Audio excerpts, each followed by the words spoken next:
maravilhoso, que é o Cris Andrade. Vou apresentar para vocês. Ó, ele que transformou todos os seus problemas em aliados, identificando oportunidades do dia a dia, inclusive nos seus hobbies. É escritor, apresentador de TV, é palestrante, mentor de palestrante, inclusive é o meu mentor de palestrantes, gestor milhas aéreas e cartões de crédito, faturou mais de R$1 milhão remunerando os seus hobbies. Com vocês, ele, Cris Andrade. Vem pra cá, meu homem. Salve, salve, galera! E aí, pessoal? Como que vocês estão? Muita energia, todo mundo preparado para receber todo esse conhecimento dos mentores, receber esse conhecimento que nós vamos estar aqui para transbordar para vocês. Eu quero muita energia nesse evento, do início ao fim. Espero que todos saiam daqui com a vida transformada a partir disso, que todos os nossos mentores que estão aqui vão poder contribuir com vocês. Mas vamos lá, sem mais delongas, eu quero fazer uma pergunta. Quem aqui tem problema? Levanta a mão. Todo mundo? Ih, tem algumas pessoas que não têm. E, gente, vocês estão precisando casar, arrumar 3 filhos, comprar uma areia. Precisando arrumar uns problemas aí. Por que eu falo sobre isso? Por que eu falo da questão dos problemas?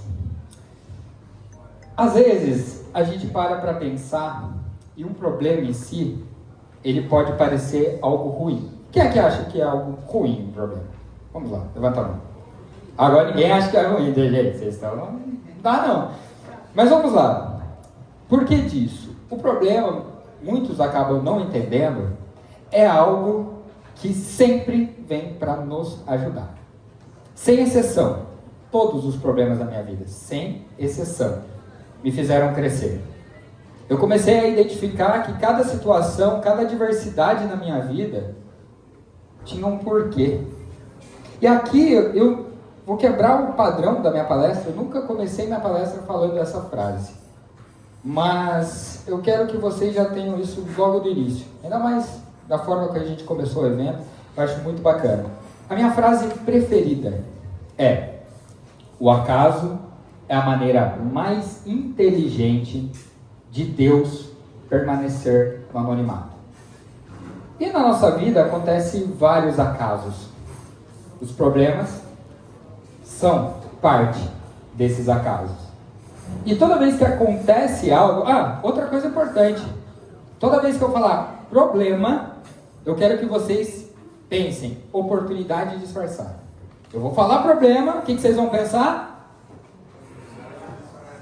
Vamos lá, mais alto. Eu vou falar problema, vocês vão pensar? Beleza. Por que é importante que vocês tenham isso em mente?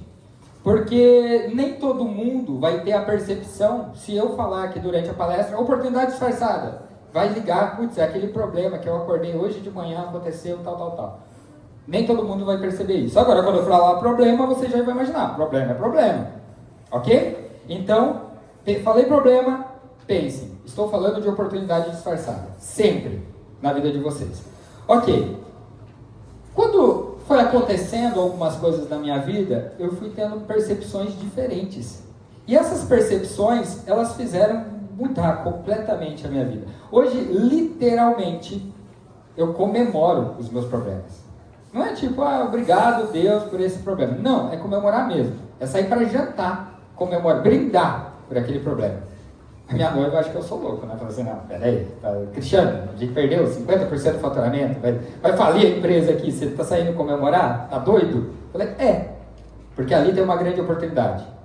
Eu lembro de uma vez específica, eu fui num restaurante de um amigo meu, ele falou, e aí Cris, qual que é a ocasião? Eu falei, perdi 50% do faturamento. Cara, tive um problema, negócio grande. Aí ele olhou assim pra mim, por que você está feliz, Cris? O que está acontecendo? Oportunidade? Cris, não faz sentido. Eu falei, sim, oportunidade. Porque isso vai ativar no meu subconsciente algumas percepções e algumas ações que se eu não tivesse esse problema, eu não faria.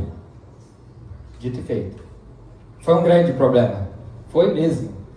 A Rosângela eu acho que vai lembrar desse problema em específico. Mas depois daquilo, a minha vida transformou. Depois daquilo, várias coisas aconteceram. Faturei o primeiro, segundo milhão, as coisas mudaram mesmo. Mas tudo está ligado na forma com que eu lidei com esses problemas. Quando eu falo dessa situação de problemas em si, eu quero trazer essa mensagem de que problema é algo bom. É algo do qual a gente deve agradecer, deve comemorar. Se está tendo problema, o problema ele nunca vem para nos prejudicar. Ele sempre aparece para nos ensinar algo. Quanto mais rápido eu aprendo, mais rápido o problema vai embora. Só que tem um detalhe. A lição que ele veio trazer fica. E todos os ensinamentos que aquele problema trouxe, eles ficam com você. Quem aqui tem o costume, assim como eu, de, antes de dormir, fazer alguns pedidos a Deus, ao universo, independente da religião de vocês? Alguns pedidos, olha, Senhor, que amanhã seja um dia extraordinário. Que amanhã venha aquelas oportunidades que eu estou precisando. Quem aqui tem o costume de fazer isso? Boa parte de vocês, né? Só que, às vezes a gente acha que Deus não entendeu o que a gente pediu. Porque a gente pede essa oportunidade, a gente pede para acontecer algo. Só que no outro dia de manhã, a gente acorda com uma notícia terrível. Problema gigante que apareceu. Ah, fulano faleceu. Meu Deus. Problema gigante. Só que a gente não tem a percepção que aquele problema, aquilo que é tão automático da gente reclamar, ah, não, mas não foi isso que eu pedi, não quero, meu Deus do céu, vou parar de pedir, toda vez que eu peço as coisas pioram.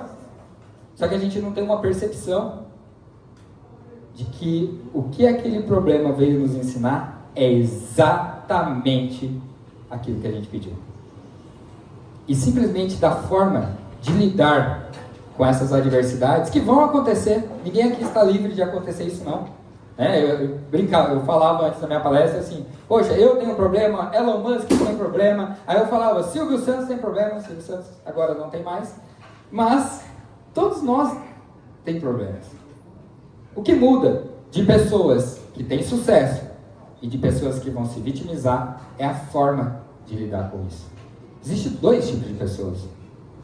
As vitimistas, que vão encontrar nos problemas a desculpa para falar que nada deu certo por causa do problema. E tem as pessoas de sucesso, que apesar dos problemas, vão usar eles como um trampolim. Tem um problema? Ok, eu posso cair, posso. Mas eu posso pular nele e alavancar. Qual tipo de pessoas vocês são? Ou, qual tipo de pessoas vocês querem ser a partir de hoje? Então é isso que eu venho trazer de mensagem para vocês. Mas, quando eu falo de problemas, quando eu venho trazer essa mensagem para vocês, pode parecer que seja fácil. Ah, poxa, mas para o Cris falar de problema é simples. Ele é apresentador de TV, ele é autor de 2 livros, ele é empresário, tem vários negócios.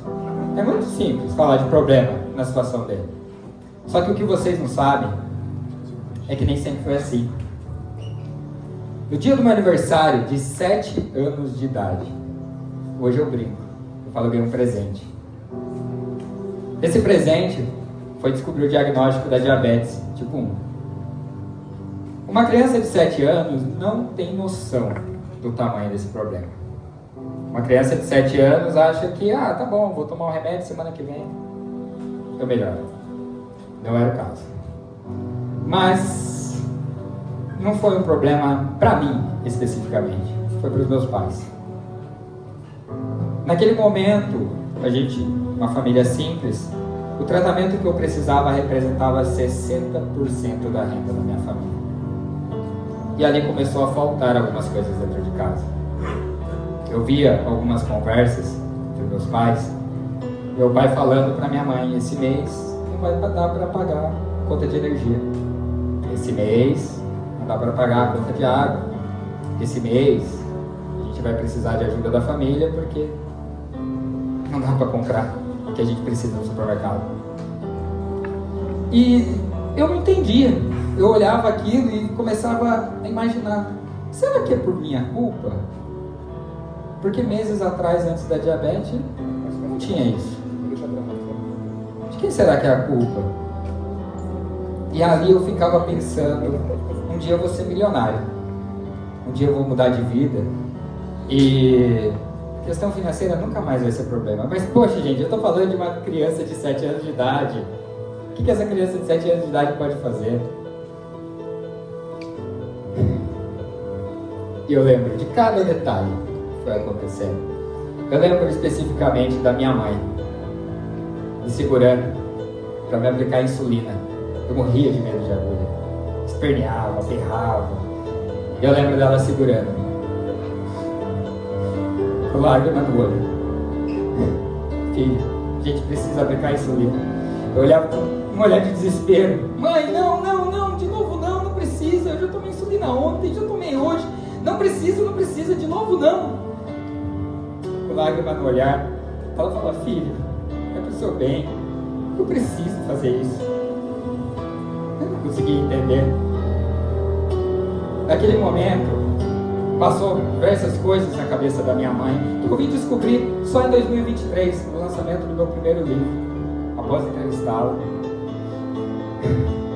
A minha mãe, ela queria tirar a própria vida. Ela pensou em tirar a própria vida. Ela chegou a perguntar para os médicos qual a melhor maneira de fazer isso. Não para se livrar do problema, mas para poder doar o pâncreas dela para mim. Para que aquilo não fosse me incomodar. Quem aqui tem filho? Quem aqui daria a sua vida para salvar seus filhos? O que eu falo para vocês, não deem a sua vida, vivam pelos seus filhos. O que impediu minha mãe de cometer aquele erro gravíssimo foi ajoelhar e pedir a Deus que lá na frente todos esses problemas que ele estava vivendo tivessem um propósito, tivessem um porquê, e que aquilo me fizesse crescer de alguma forma, que aquilo me fizesse ajudar outras pessoas. Isso fez com que minha mãe não tirasse a própria vida. Mas com o passar do tempo, as coisas foram acontecendo. Eu fui crescendo na minha adolescência, sempre com aquela mentalidade: eu quero meu primeiro bilhão, eu vou mudar de vida. Se eu ficar rico, isso não vai ser mais um problema para os meus pais. Se eu mudar a situação financeira da família, eu resolvo tudo, saio como herói. Eu vou fazer isso.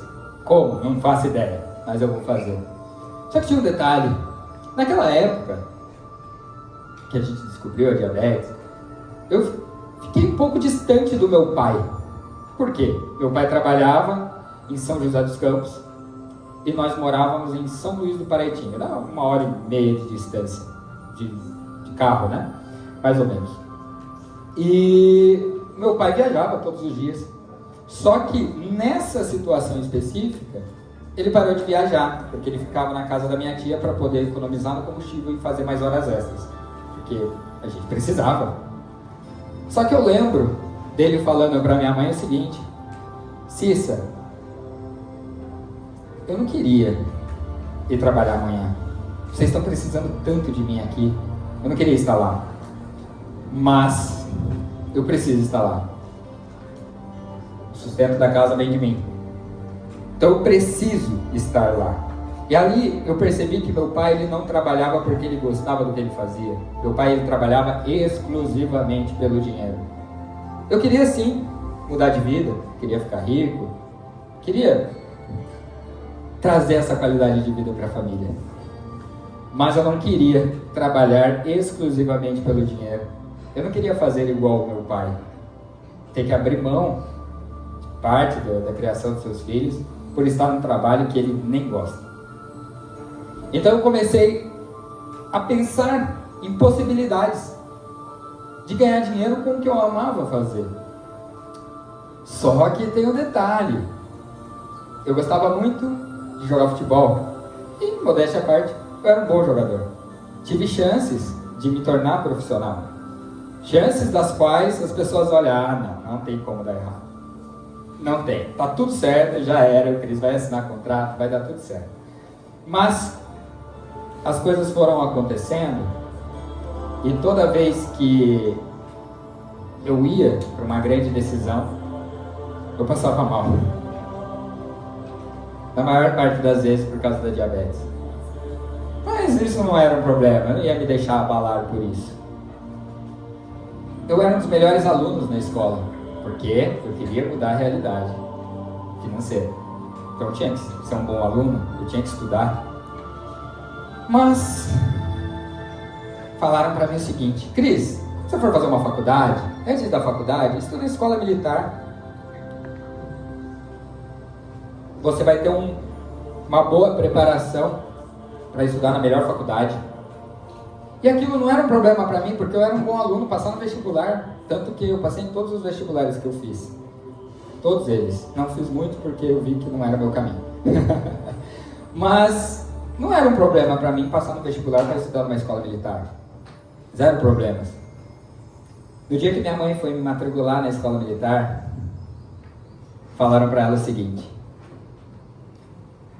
Ela perguntou com toda a inocência do mundo: o que eu preciso trazer de comprovação para caso ele passe mal, porque ele é diabético, vocês possam socorrê-lo? O que ele precisa? Do laudo médico? Ele precisa de um atestado? O que ele precisa?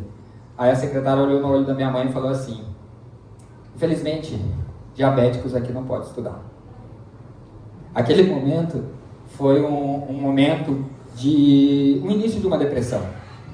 Foi um momento muito desafiador, porque ali eu sentia que eu não servia para nada. Eu era um bom jogador de futebol, não podia ser jogador profissional. Eu era um bom aluno, não podia nem estudar aonde eu queria estudar. Falei, eu vim no mundo para quê? Eu sirvo para quê? O que eu vim fazer aqui? E ali eu comecei a pensar em possibilidades, mas sempre frustradas, porque o que eu gostava de fazer não dava para fazer. E aí eu lembrei da minha infância. Voltando no tempo. Com 8 anos de idade, um ano após a descoberta da diabetes, eu remunerei o meu primeiro hobby. Como que eu fiz isso? Eu gostava muito de desenhar. E eu tinha um sonho de criança de ter um lápis de cor de 48 cores da Faber-Castell. Quem aqui lembra daquele lápis de cor? Até hoje eu acho que deve ser um pouquinho caro. E era o meu sonho. Mas como que eu ia pedir para os meus pais? Com todos aqueles desafios acontecendo. Naquela época eu comecei a vender desenhos. E eu vendia desenhos para os amigos, para os familiares, para os vizinhos. Com 8 anos de idade, eu remunerei meu primeiro hobby. E eu comprei o lápis de cor de 48 cores da Faber-Castell. Então quando eu estava na minha adolescência, com 15, 16 anos, poxa, se com 8 anos eu já remunerei o meu hobby, por que com essa idade eu também não posso fazer isso? E foi onde eu comecei a ganhar dinheiro com coisas das quais eu me divertia. Eu ganhei dinheiro jogando FIFA, no videogame. Eu ganhei dinheiro jogando xadrez. Detalhe, eu não sou bom nem no FIFA nem no xadrez, tá, gente? Eu ganhei dinheiro jogando Crimson Tale, que é um jogo de MMORPG. Ganhei dinheiro jogando Diablo, no videogame. Enfim, entre outras formas de ganhar dinheiro. Porque ali eu entendi que o dinheiro ele não podia ser objetivo, ele era somente consequência de um trabalho muito bem feito e feito com amor. Inclusive essas são as principais frases do meu livro. E tendo essa percepção, eu falei, beleza, o que eu gosto de fazer? Então vou me dedicar a isso e vou fazer. Só que não é simples, não é da noite para o dia. Então, algumas coisas foram acontecendo até que eu descobri o meu propósito. E assim, eu entendi o que eu vim fazer aqui. Eu percebi, numa época que eu trabalhava como fiscal tributário, numa rede de supermercados, eu cuidava de todas as notas fiscais de entrada e saída desse supermercado. Teve um dia que eu olhei a planilha e vi assim os números. O meu objetivo era meu primeiro milhão antes dos 35 anos de idade. Eu olhei naquela tela do computador e eu vi quanto cada funcionário ali ganhava, inclusive os donos, as prolabores. E eu vi que eu estava perdendo meu tempo. Eu não ia chegar no meu objetivo nunca com aquele salário, nem com a prolabore do dono do supermercado. Eu estava no lugar errado. Ali eu comecei a entender, mas o que eu posso fazer? Remunerar os hobbies, eu remunerava, mas não era algo que dava muito dinheiro, estava longe ainda dos objetivos, mas eu percebi o meu propósito, que eu deveria ensinar as pessoas a fazer o mesmo que eu faço. E dessa forma, quanto mais pessoas eu pudesse ensinar, mais dinheiro eu iria ganhar. Ali foi uma visão que eu tive a partir do momento que eu conheci um negócio chamado marketing multinível. E eu comecei a estudar sobre a duplicação, de ensinar as outras pessoas a fazer o mesmo que eu faço. Se eu tenho um resultado, eu ensino a outra pessoa, ela também tem resultado, eu ganho por tabela. Ali foi uma percepção que, sabe aquele meme? Cabeça assim? Foi aquilo. Ali eu entendi o que eu vim fazer no mundo. Então agora eu vou ganhar dinheiro somente ensinando pessoas a fazer o que eu faço. Se deu certo para mim, vai dar certo para outras pessoas. O tempo foi passando e algumas coisas foram acontecendo. Então, eu identifiquei oportunidades onde as pessoas só veem entretenimento. Identifiquei oportunidades onde as pessoas só veem problemas. E essa capacidade de identificar essas oportunidades mudaram o jogo. Mudaram o jogo absurdamente. O meu hobby milionário se chama Magic the Gathering. Um jogo de cartas, um card game. Alguém já ouviu falar? Conhece? Não? Ninguém? Conhece? Eu não sou bom no Magic também. É importante eu falar isso, porque senão as pessoas vão pensar: ah, mas também ele deve ser muito bom. Não, eu não sou. Só que não tem como a gente não ficar bom em algo que a gente faz 16 horas por dia. Resultado a gente vai ter. E eu fui fazendo algumas coisas.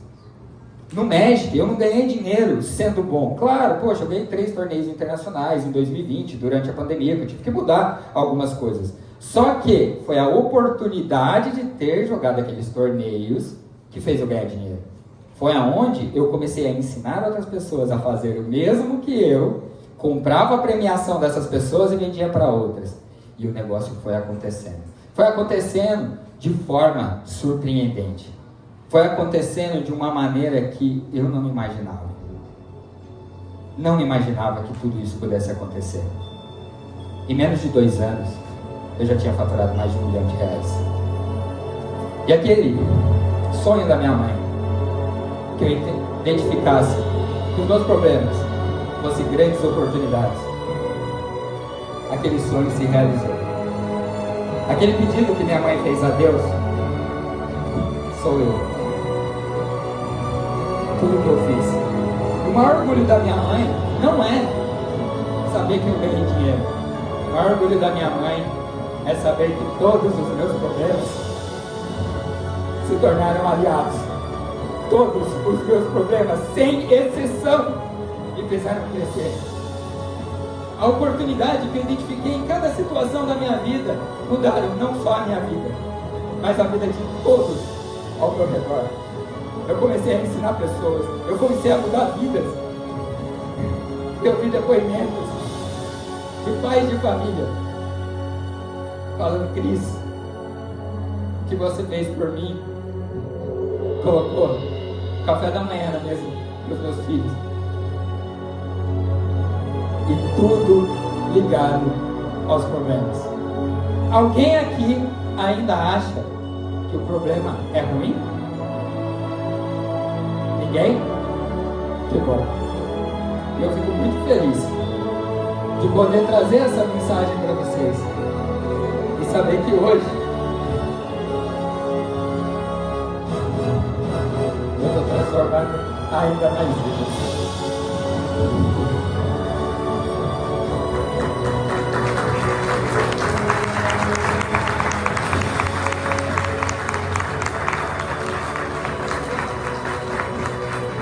É incrível poder olhar para trás e ver toda essa jornada, toda essa história. É incrível hoje poder olhar no olho da minha mãe e falar: mãe, eu tenho você aqui, não porque você deu a vida por mim, porque você resolveu viver por mim. Então, vivam pelos seus filhos. Peçam a Deus, tenho certeza que Ele está aqui para ajudar. Não só eu, mas todos vocês.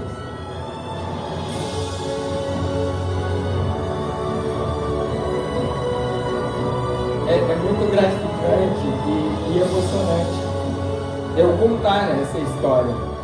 É a história da minha vida, né? Não tem como eu não me emocionar. Não tem uma palestra sequer que eu não me emociono. E contar histórias incríveis como essa é muito legal. Só que tem um detalhe, pessoal. Não é só eu que tenho uma história incrível. Cada um de vocês, sem exceção, cada um de vocês tem uma história incrível. Cada um de vocês tem problemas incríveis, que a solução deles vai mudar vidas. Sem exceção. Cris, mas a minha vida não tem nada demais. Tem sim.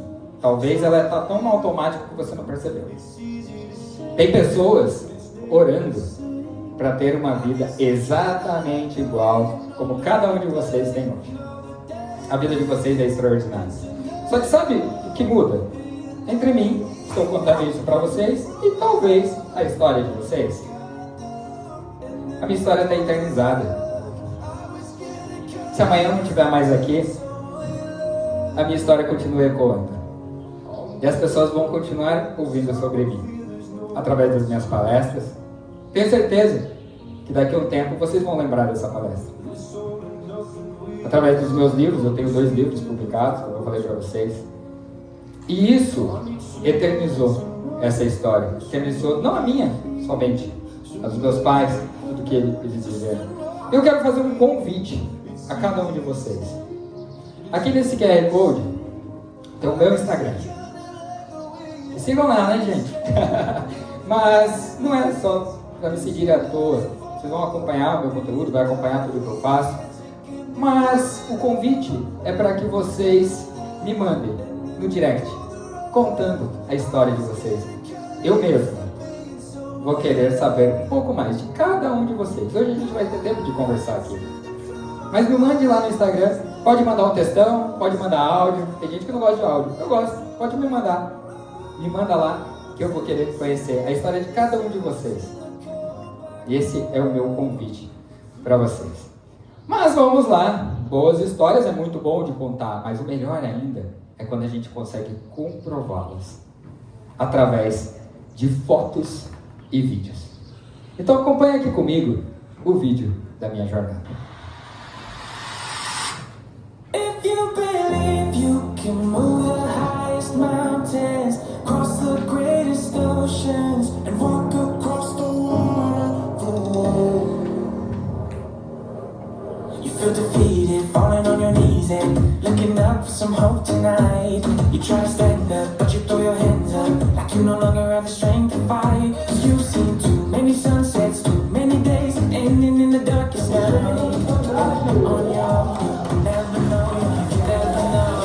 If you believe you can move the highest mountains, cross the greatest oceans, walk across the water. Come on, believe you can move the highest mountains, cross the greatest oceans, walk across the water. If you believe. They say that all you need is faith, but it's almost like you lost your way. Took a few wrong turns, took a few breaks, falling behind now looking for grace. 'Cause you need someone to lift you up and make right all the things you've done. 'Cause on your own, you never know, never know. If you believe you can move the highest mountains, cross the greatest oceans, walk across the water. Come on, believe you can move the highest mountains, cross the greatest oceans, walk across the water. If you believe, if you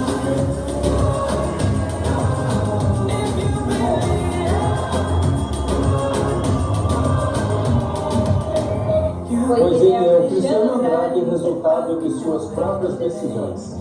you can do anything if you believe.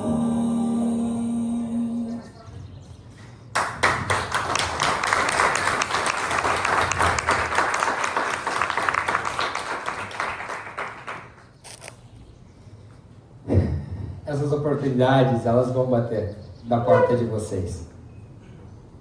Talvez vocês não saibam abrir essa porta. Eu quero fazer uma pergunta. Quem aqui gostaria de ter esse livro? Esse é o meu primeiro livro. Quem gostaria? Ninguém? Ninguém quer? Ninguém quer esse livro aqui? Eu quero aqui, ó. Você quer? Você quis. Ele tomou a atitude de buscar.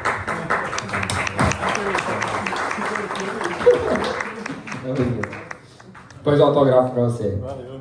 Quantas vezes na nossa vida a gente não quer algo, mas a gente não busca, a gente não faz o que precisa ser feito? E da próxima vez que aparecer uma oportunidade na vida de vocês, agora, como vocês mesmos afirmaram para mim,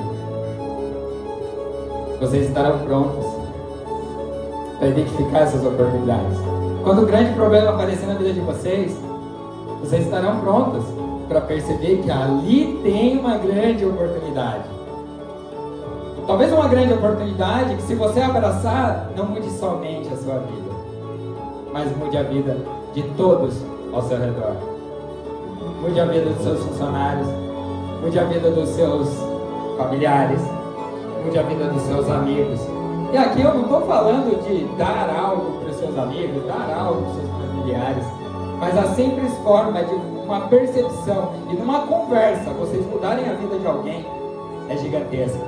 E hoje, eu posso afirmar, todos vocês estão prontos para fazer isso. Todos vocês, sem exceção.